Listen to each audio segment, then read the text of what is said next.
এটা সম্বন্ধৰ মৃত্যু তেতিয়া হয় যেতিয়া এজন মানুহ কাৰোবাৰ জীৱনত থাকে কিন্তু হৃদয়ত নহয়।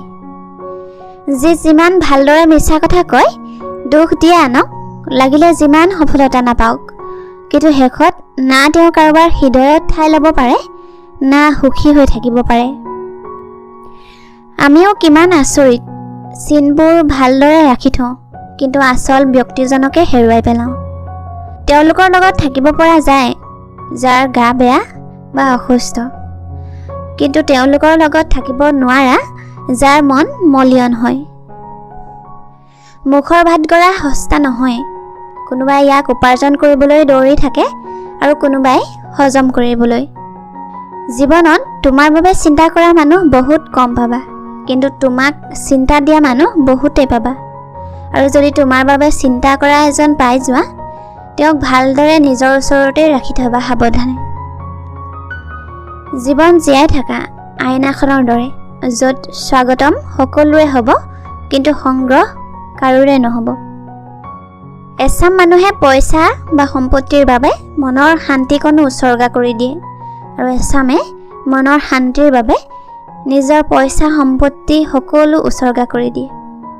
পূৰ্ণতাৰ বাবে মানুহে বহুত কিবা কিবি কৰিবলৈ যায়, কিন্তু এইটো পাহৰি যায় যে অৰ্ধ চন্দ্ৰমাও বহুতেই সুন্দৰ হ'ব পাৰে। যেতিয়া কিবা কাম তোমাৰ ইচ্ছামতে হৈ যায়, তেতিয়াহ'লে ভগৱানক ধন্যবাদ দিয়া, কাৰণ তোমাৰ ইচ্ছাক ভগৱানে আগত ৰাখি কাম কৰি আছে। কিন্তু যেতিয়া কোনো কাম তোমাৰ ইচ্ছামতে নহয়, তেতিয়া ভগৱানক আৰু বেছিকৈ ধন্যবাদ দিয়া, কাৰণ তেতিয়া সেই কাম ভগৱানৰ ইচ্ছামতে হ'ব। প্ৰেম আৰু বন্ধুত্ব দুটা এনেকুৱা বস্তু যি যিকোনো ধুমুহাৰ মুখামুখি হ'ব পাৰে। আৰু তৃতীয়তে এটা এনেকুৱা বস্তু আছে যি এই দুয়োটাকে ভাঙি চুৰমাৰ কৰি দিব পাৰে।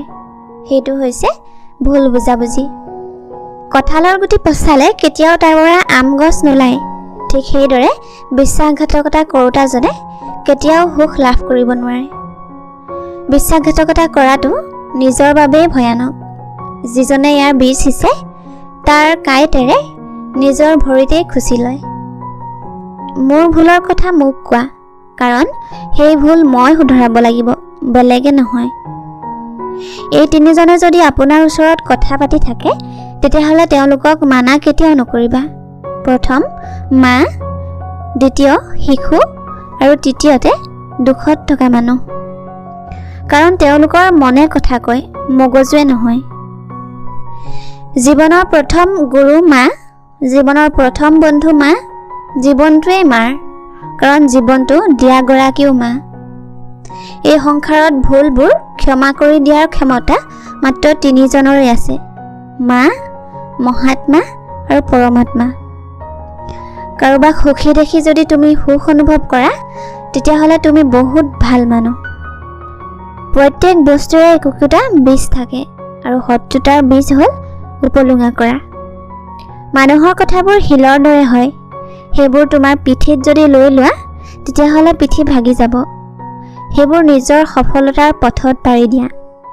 যি সলনি কৰিব পাৰি তাক সলনি কৰিব লাগে, যি সলনি কৰিব নোৱাৰি তাক স্বীকাৰ কৰিব লাগে। যি স্বীকাৰ কৰিব নোৱাৰি তাৰ পৰা দূৰলৈ গুচি যোৱাটোৱেই ভাল।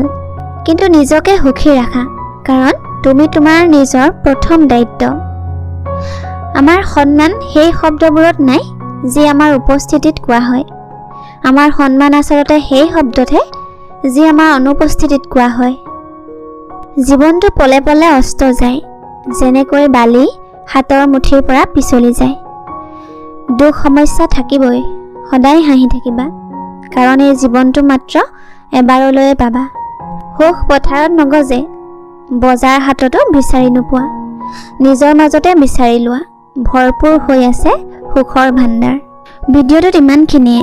আপোনালোকৰ বহুমূলীয়া সময়কণ দিয়াৰ বাবে বহুত বহুত ধন্যবাদ।